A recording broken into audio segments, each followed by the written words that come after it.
La Alianza del Pacífico es un mecanismo de integración regional conformado por Chile, Colombia, México y Perú. Juntos conforman un atractivo mercado de aproximadamente 230 millones de personas. ¿Por qué Costa Rica debería ingresar a la Alianza del Pacífico? Yo creo que lo que es importante es entender la situación en que se encuentra el país. Tuvimos desde el año 2015, principios del 2016, una situación en la cual la tasa de crecimiento de nuestra producción ha sido baja. Desde el año 2010 que se llevan a cabo las encuestas continuas de hogares, que cada trimestre se publicaban y ahora se están publicando cada mes.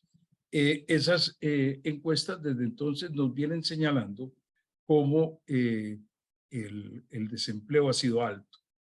Teníamos a lo largo de todo ese periodo, desde el 2010, eh, casi siempre arriba del 10% de desempleo. Y ya antes de la pandemia estábamos en el 12% de desempleo. Para hacer una comparación, bueno, antes de la crisis tan seria de los 80, el desempleo era como del 5 o 6%. Y en la gran crisis de los 80 llegó al 10%. Ahora teníamos el 10% permanentemente.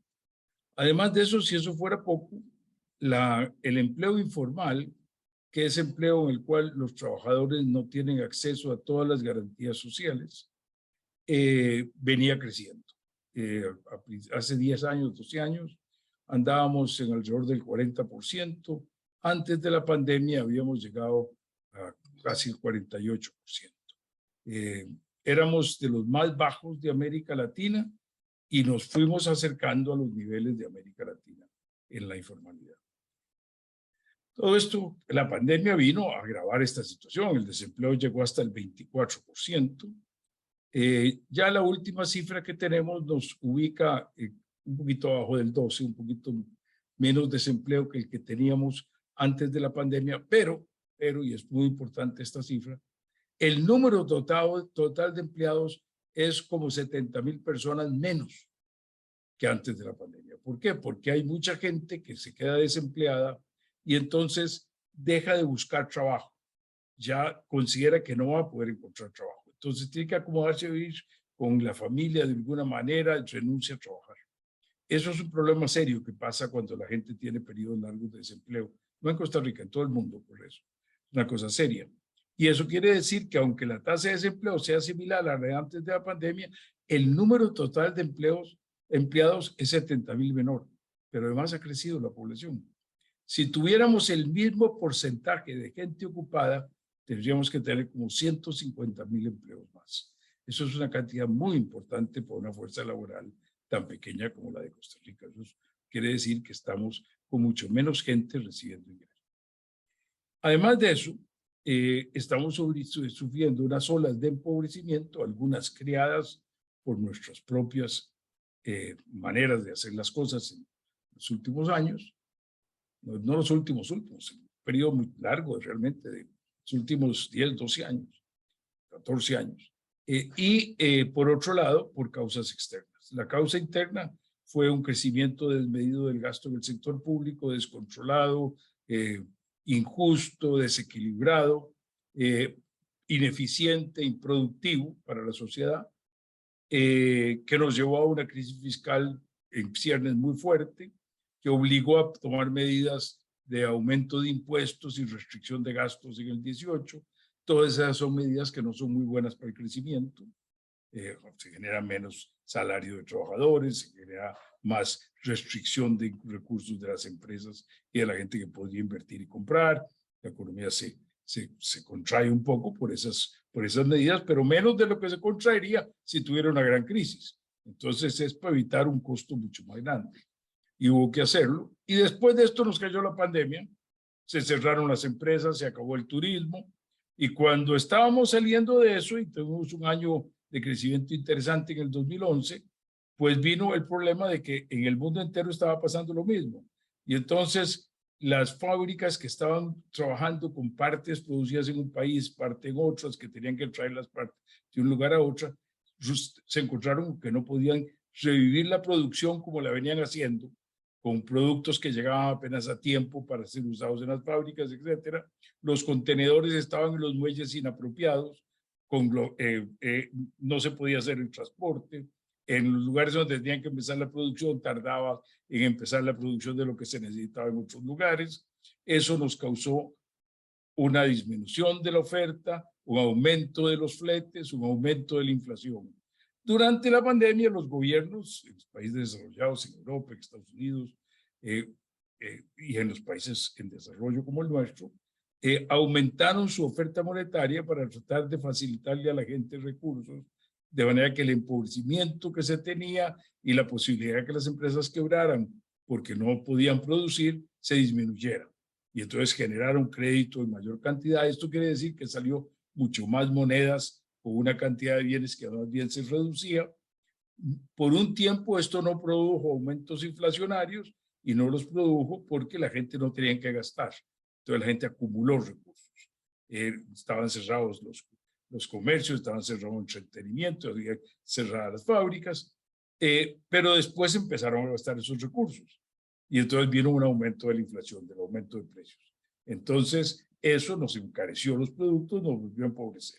Si nosotros para importar lo mismo que antes importábamos, tenemos que exportar más, quiere decir que nos empobrecimos. Y esa es una manera muy sencilla de ver cómo eso nos estaba afectando. Y eso afectó muchos precios de muchas cosas. Y después vino la guerra en Ucrania. Y la guerra en Ucrania hizo que aumentaran la energía, que aumentaran los precios de los fertilizantes, que aumentaran los precios de los granos, que aumentaran los precios de los aceites, lo que nos volvió a empobrecer. Entonces, hemos tenido una racha en la cual tenemos crecimiento que venía abajo, empobrecimiento por enfermedades y causas externas, un gobierno debilitado en su capacidad de actuar en apoyo de la gente, porque es un gobierno que está en el proceso de recuperar sus finanzas públicas con un nivel muy alto de endeudamiento, no puede seguirlo extendiendo, eso le causaría una crisis futura muy grande, entonces tiene que controlar el gasto, no puede poner muchos más impuestos, porque ya le han puesto impuestos a la gente, y entonces nos agarra toda esta circunstancia en una situación de gran desventaja. Entonces, ¿qué tenemos que buscar? Buscar cómo generar empleo y cómo generar empleos formales. Esto se tiene que buscar desde dos ángulos. Un ángulo es cómo preparar a la gente para que se pueda emplear, para que tenga empleabilidad. Si yo genero empleo para ingenieros y no hay ingenieros, yo no genero empleo. Si yo genero empleo para carpinteros y no hay carpinteros, yo no genero empleo. Si yo genero empleo para personas que tengan bases de tecnología, de manejo de informática o inglés y no los tengo, no genero empleo. ¿Qué ha estado creciendo en la economía costarricense en los últimos 2 años? En los 3 años, en realidad, incluso durante la pandemia, las zonas de exportación privilegiadas, las zonas francas y los otros sistemas de comercio especial. Esos han estado creciendo. Mientras todo lo demás de la economía caía, eso crecía. Es más, el año pasado Costa Rica pasó a ser el primer país de América Latina en atraer inversión directa extranjera. Le pasamos a Chile, que no lo hemos hecho mucho tiempo. Y eso quiere decir que ahora somos todavía más atractivos para la inversión extranjera. Y podríamos serlo mucho más, podría estar creciendo mucho más ese empleo. Pero no tenemos los muchachos con la tecnología, con el inglés, que requieren esas zonas francas. Y eso limita el empleo. Entonces, una de las vertientes para resolver el problema es capacitar a la gente. Toma tiempo. No se hace de un día a otro. La gente no aprende de un día para otro. Preparar a los profesores no es de un día para otro. Son procesos largos. Todas estas cosas, desdichadamente, son cosas que requieren tiempo.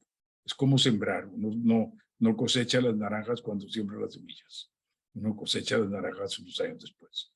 Entonces, uno necesita pensar que esto es un proceso que tiene que llevarse. El otro proceso que necesitamos es generar demanda. ¿Quiénes nos van a comprar? Entonces necesitamos generar lugares a donde podamos colocar nuestros bienes. El mercado interno tiene las restricciones del empobrecimiento y tiene las restricciones de la situación fiscal que hace que el gobierno no pueda gastar mucho más. Entonces tenemos que buscar el mercado externo, no es una economía muy chiquitica. Entonces nos especializamos en algo y buscamos un mercado externo. ¿Qué es lo que podemos en este momento crecer más rápido? Pues las cosas que exportamos a Centroamérica o a Panamá son el tipo de cosas que no son la industria más sofisticada que está en las zonas francas, que requiere inversiones muy grandes y conocimientos muy grandes y que resiente gente con mucha mayor capacitación. Y entonces ahí podemos generar empleo para personas que sí tenemos disponibles para emplearse. ¿Cómo empleamos ese mercado? Pues a mí me parece que la manera más sencilla, más evidente, más inmediata es la Alianza del Pacífico. Son países que son similares al mercado en que estamos colocando este tipo de bienes en Centroamérica y Panamá, mucho más grandes, mucho más fuertes. Si se uniera, si se toma en cuenta la población y el poder de compra de la economía que está en la Alianza del Pacífico, serían la octava economía del mundo. México, Colombia, Perú y Chile. Perú y Chile, Colombia son países que han estado creciendo muy bien en todos estos últimos años. Colombia un poco menos en este último, todos un poco menos en estos últimos.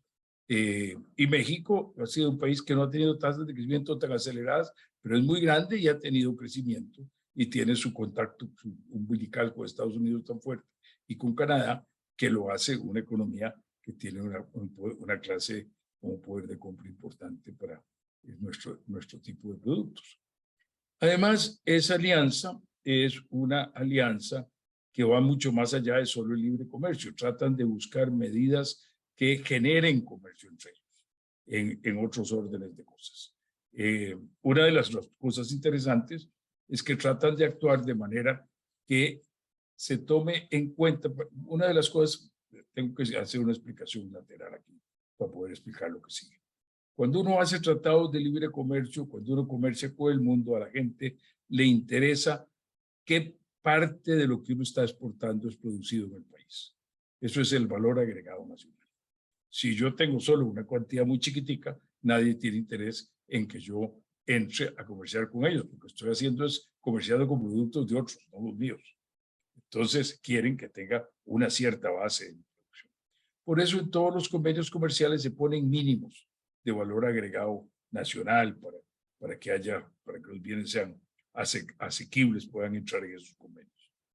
Una de las ventajas que se tiene con la Alianza del Pacífico es que se trata de lograr que en las negociaciones con otros países se una el valor agregado en cada país. Entonces, si Costa Rica importa unas telas de México, importa unas máquinas de coser de Perú, y aquí hace unas camisas, se toma en cuenta el valor agregado en México, el valor agregado en Perú y el valor agregado en Costa Rica.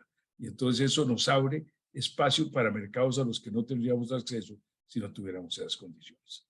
Esto quiere decir entonces que es el tipo de mercado que necesitamos para la gente que tenemos sin empleo, el tipo de mercado que necesitamos para la gente que tiene los niveles de ingreso no más altos, sino más bien en los estratos más bajos, lo cual es muy importante porque son los que están más sacrificados y donde el empobrecimiento ha crecido más, porque lo que más ha encarecido es la canasta básica, de manera que esto está afectando a la gente con menos poder de compra. Y nos da tiempo de seguir preparando más gente para que tengan posibilidad de acceder a empleos de mayor calidad en el futuro. Costa Rica inició recientemente negociaciones para firmar un acuerdo de libre comercio con Ecuador. ¿Obtendríamos los mismos beneficios si firmáramos tratados de libre comercio con cada uno de los países miembros de la Alianza del Pacífico? No, porque entonces no tendríamos la ventaja de este valor agregado, entonces no tendríamos la ventaja de poder negociar como un grupo muy importante con otros países, que es la otra importancia de estar con ellos, que es abrir el camino hacia Asia. Y eso entonces nos da una ventaja muy importante. Una de las cosas importantes es que estos países de la Alianza del Pacífico están muy enfocados hacia Asia. Tienen grandes relaciones comerciales con Asia. En Asia se ha establecido una actividad comercial, una organización comercial, que en este momento es lo que estaba buscando aquí mis papeles o mis semanas, ahora los nombres de las cosas. Era un grupo que empezó a negociarse allá por la primera mitad de los años 10, por el 12 o el 13 o el 14 de los años 10, con Estados Unidos, Japón como los dos países principales, pero también Canadá y países de estos de América Latina y muchos otros países de Asia. El presidente Trump se salió de esa organización. Hoy día se llama el Acuerdo Transpacífico. Cuando Estados Unidos se salió, el Acuerdo Transpacífico se continuó adelante y se estableció y está funcionando. Entonces, esto nos da a nosotros el chance de tratar de empezar a tener relaciones con el Acuerdo Transpacífico, del cual forman parte Australia, Brunei, Canadá, Chile, Japón, Malasia, México, Nueva Zelanda, Singapur, Perú y Vietnam. O sea, 3 de los países de la Alianza del Pacífico están incluidos en esta alternativa. Para nosotros esa es una alternativa muy importante. Nosotros tenemos tratados de libre comercio con China y con Singapur, pero somos muy chiquiticos, nos es muy difícil entrar en esos lugares. Nosotros no podemos coordinar el valor agregado, tenemos que ser el valor agregado todo nacional. Entonces, al final de cuentas, sí, hay algunos productos nuestros que es importante que vayan a esos mercados, que dicha que tenemos esos tratados, pero es muy distinto que poder entrar en un bloque con estos otros países. Los que se oponen a que el país ingrese a la Alianza del Pacífico aseguran que los únicos beneficiados serán los grupos importadores, que el sector agropecuario se va a ver perjudicado, que habrá competencia desleal y más desempleo. ¿Qué le respondería usted a estos opositores? La gente, todos nosotros, no la gente, todos nosotros, todos los humanos, que nos gusta mucho más estar en una posición más cómoda que en una posición más incómoda. Si yo puedo estar asegurado de unos ciertos ingresos sin mucho riesgo, yo los prefiero a que si puedo tener más con algún riesgo. Y cada vez que un país progresa, que se desarrolla, que hace cosas, se ponen en riesgo los intereses establecidos. Eso es así. Quiero decir, cuando salen los automóviles, los fabricantes de coches para los caballos tienen un problema muy serio. Y cuando Edison empieza a trabajar con la electricidad, los que fabricaban candelas y lámparas de canfín, se les paró el corazón. Los cambios producen inconformidad y dificultades. Pero es falso que el sector agrícola sea un sector que pierde con el libre comercio. Veamos algunos datitos, que me parece que son muy importantes. En el año 2021, el año pasado, Costa Rica exportó 5.610 millones de dólares de productos agrícolas. Importó 3.156 millones. Tuvo un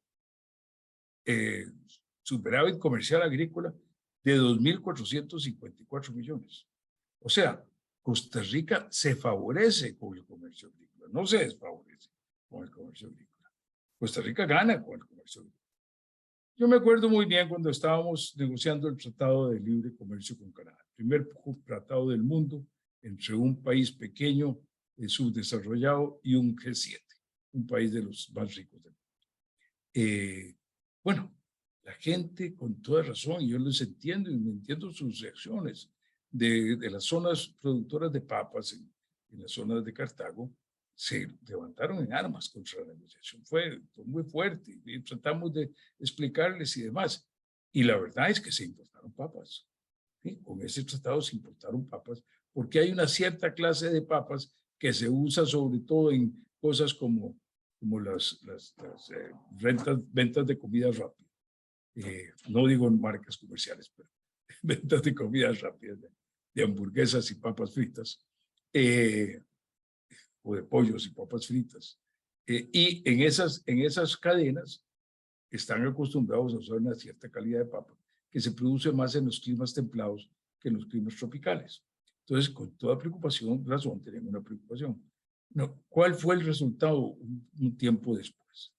Y resultó que las exportaciones de mini vegetales y de otras cosas similares de esas mismas zonas eran mucho mejor negocio que la disminución es relativa en la producción de papas que se produce en el país. O sea, la especialización nos da la capacidad de hacer cosas en que somos más eficientes. De eso se trata y esa es la manera como se puede lograr beneficios del comercio. ¿Quiere esto decir que todos ganan? No. No, si usted es mentiroso, yo no soy mentiroso. Yo tomo las cosas en serio, hablo las cosas en serio. En todo cambio económico hay gente que puede perder. Y entonces es muy lógico que la gente que pueda perder defienda sus intereses. Y es muy lógico que si muchos ganan y algunos pocos pierden, que los que ganan de alguna manera compensen a los que pierden. Lo que pasa es que desdichadamente eso no es tan fácil y se presta para abusos y muchas veces hay corrupción alrededor de eso, etc. Pero en casos específicos se deberían estudiar.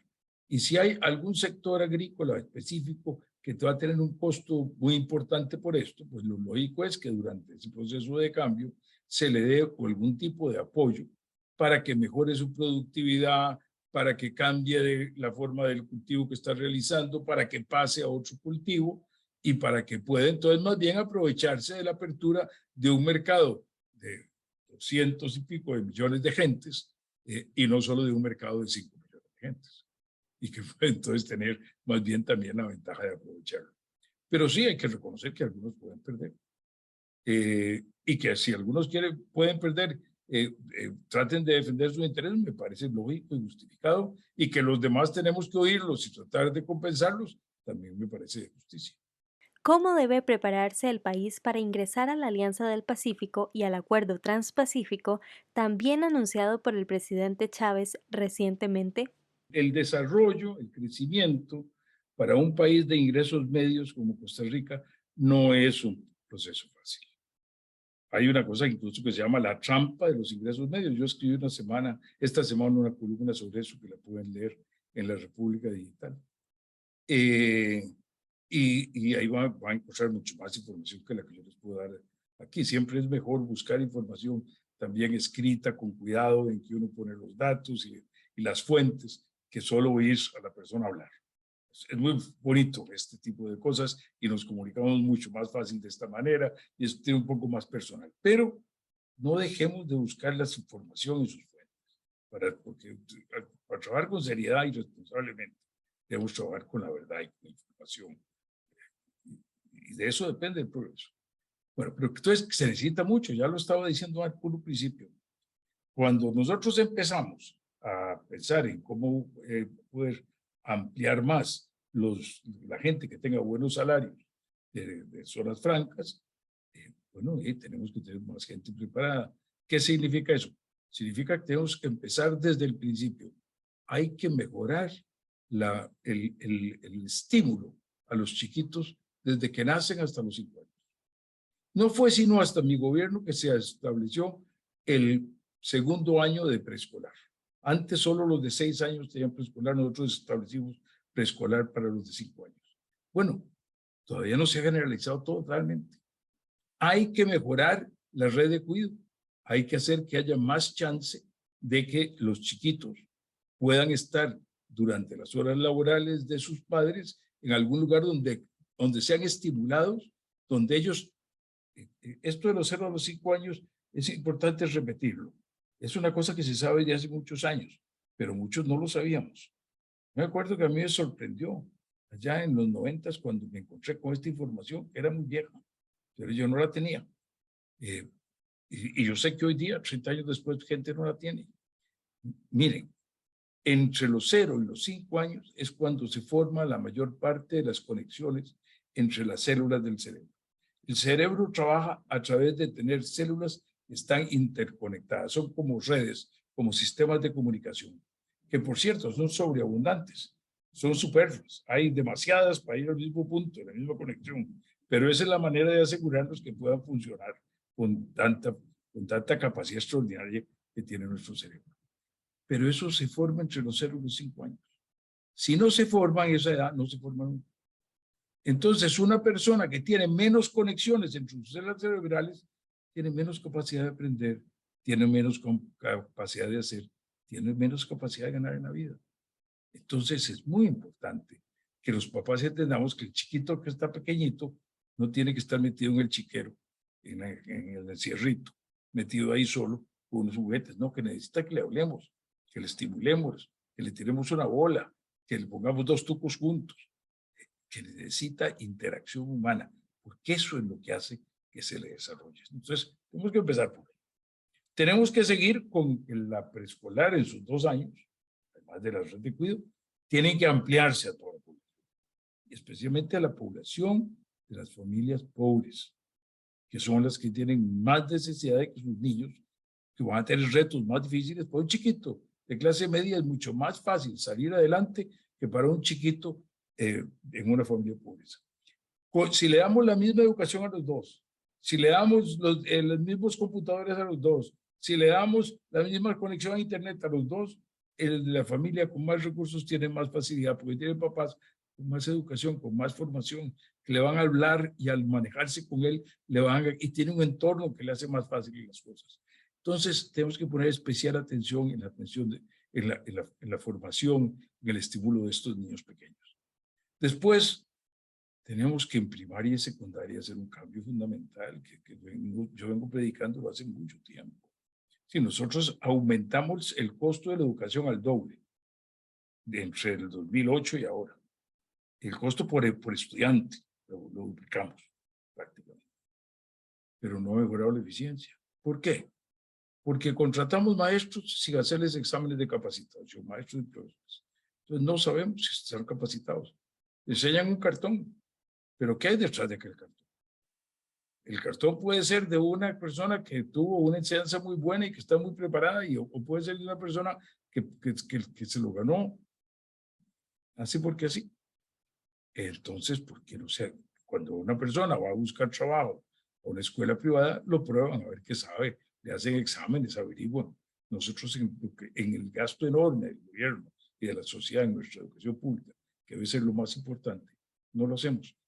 Yo vengo predicando esto desde hace muchos años.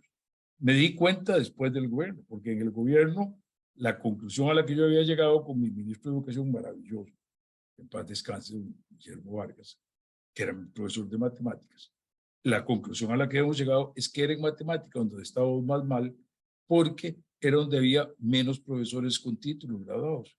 Pero ya muerto Memo, muchos años después vuelvo yo a estudiar, ver los números y seguí el mismo problema en matemáticas. Y veo los números y ya prácticamente todos se han graduado de universidad. O sea, pusimos profesores graduados y nada mejoró. ¿Por qué? Porque eran graduados pero no sabían. En un examen en el 2008, 2009, 2010, no me acuerdo cuál año de eso, que se decidió sobre los profesores de matemáticas, la mitad no pasaban el examen de bachillerato en matemáticas. O sea, entonces contratamos sin saber si saben. Después, el pobre maestro lo mandamos a una escuela, a que dé clases. Solito, sin ningún apoyo.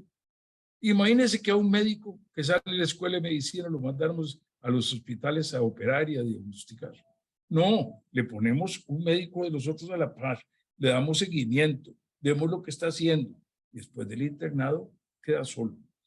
Deberíamos darle apoyo. No es que haya 2 profesores en el aula, pero sí debería haber uno que pase por distintas escuelas y esté entrando constantemente y hablando con los maestros nuevos que están empezando en su primer año y dándole seguimiento.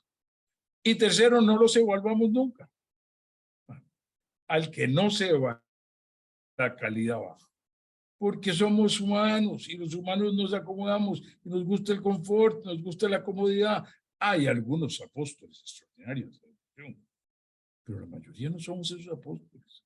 La mayoría somos gentes de carne y hueso, que nos pellizcamos. Y entonces necesitamos evaluarlos todos los años. No para castigarlos, no, para ayudarlos. Mire, señor, usted, en la forma como está enseñando esto en matemáticas, resulta que el resultado es muy malo. ¿Qué hacemos con usted? ¿Qué curso va a tomar? ¿Qué le damos? ¿En qué lo ayudamos? ¿Quién le viene a asistir a su clase para que usted saque un mejor producto? Y entonces la educación general va a mejorar. A mí me preocupa mucho toda esta primera parte. ¿Por qué? Porque cuando nos examinan internacionalmente los exámenes de PISA, empezamos en el 9, pasamos al 12, pasamos al 15, pasamos al 18, todavía no tenemos la evaluación del 21. que no sé qué pasa con la pandemia, cómo irá eso, debería averiguar, pero no lo he hecho, se me acaba de ocurrir que tengo que averiguar eso. Bueno, lo cierto es que entonces, ya en el 9 estábamos mal, con los países de la OCDE muy abajo, muy abajo, muy abajo, la educación de Costa Rica. Y de ahí para acá, ¿qué ha pasado? ¿Qué hemos bajado más? Bajamos en el 18, en el 15 bajamos en el 18, en el 12, en el 15 y en el 18. Empezamos en el 9, bajamos en el 12, bajamos en el 15. Bajamos. ¿En qué bajamos? ¿Qué es lo que mide ese examen? Habilidades, no conocimientos. La capacidad que tiene un muchacho de 15 años de aplicar ciencia, de aplicar matemáticas, de aplicar su idioma. En la vida diaria, en cosas normales, se le hacen preguntas para ver cómo sabe aplicar. Respondemos entre 1 año y medio y 2 años atrás del promedio de los países de la OCDE. O sea, imagínense ustedes, después de esto viene el apagón educativo que nos deja 1 año y medio más atrás a los estudiantes que hoy tenemos. Bueno, entonces ahí tenemos un problema muy serio. Tenemos un problema en la educación técnica. La Contraloría General de la República sacó hace menos de 15 días un informe donde señala que más del 40% de los muchachos que salen de educación técnica con las especialidades que están estudiando no encuentran empleo ni encuentran posibilidad de seguir estudiando. El 40%, 2 de cada 5. Que el 80% de las que se está enseñando no se ha revisado con la empresa privada para ver si hay demanda para esos campos. Bueno, en los años 90, empezando por el gobierno de don José María Figueres, no fue mi gobierno, empezando el gobierno de José María Figueres, y lo seguimos muy fuerte en el mío, y un convenio que teníamos con el Taiwán, mejoramos muchísimo la educación técnica, trajimos equipos, trajimos profesores, le dimos formación a los profesores, cambiamos el currículo. Eso fue hace 30 años. Y la tecnología, la industria, la producción cambia aceleradísimamente. No vamos a esperar los 30 años para volver a revisar las cosas. Bueno, hay que hacerlo. El INA, formación para el trabajo del INA. Entre el 2010 y el 2018, estudios de la OIT y de la Contraloría General de la República demostraron que se había bajado muy sustancialmente. Voy a dar un número, pero no me lo tomen así lo aseguro, porque tantos números yo no se puede manejar completamente todos. Pero era algo así como el 30 o 40% menos de gente formada. Pero además eso no es lo peor. La gran mayoría no conseguía empleo después porque lo que se estaban iniciando eran cosas que ya no se necesitan. Se hizo una gran reforma del INA, pero la Academia Centroamérica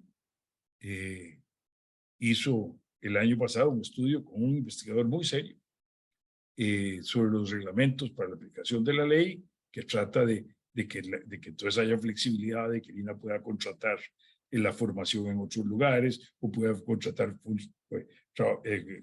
a personas para que hagan unos cursos y después no se tengan que quedar, para que pueda hacer, entonces irse ajustando a los cambios y no tener personas que se contrató hace 30 años para dar un curso que ya no sirve para nada, pero que es el que tienen ahí y sigue dando. Entonces, el reglamento, se encontró este investigador que hizo el trabajo para la academia, no sigue el espíritu de la ley y más bien le pone dificultades y hace muy difícil que se puedan llevar adelante estas reformas.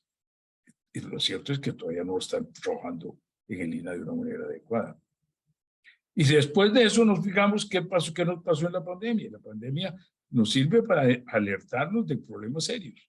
Bueno, más de 400,000 niños no tuvieron ningún sistema con el cual seguir estudios cuando se acabaron las clases presenciales, o porque no tenían computador, o porque no tenían conexión a internet adecuada, especialmente, por supuesto, afectados las clases más pobres, que entonces se vuelven a tener el problema. Son los que más necesitamos estimular, los que más necesitamos darles educación, los que más necesitamos por solidaridad y por interés nacional general de todos, hasta que puedan salir adelante, y son los que tienen menos posibilidad de hacerlo. Entonces, tenemos problemas muy serios. Nuestro sistema universitario, nuestra educación terciaria. La gente cree que tenemos la mejor educación universitaria de América Latina. No, no, señores. En cobertura estamos atrás de muchos países, no de uno. No solo de Chile y Uruguay, no, de muchos. Hay más proporción de gente estudiando en universidades en varios otros países que en Costa Rica. Y nuestra proporción en ciencia, tecnología, matemáticas, ingenierías es baja y ha crecido poco. Entonces, este es un problema muy grande, muy serio, y este es el problema más importante que deberíamos estar resolviendo y resolviéndolo sin descuidar las otras cosas que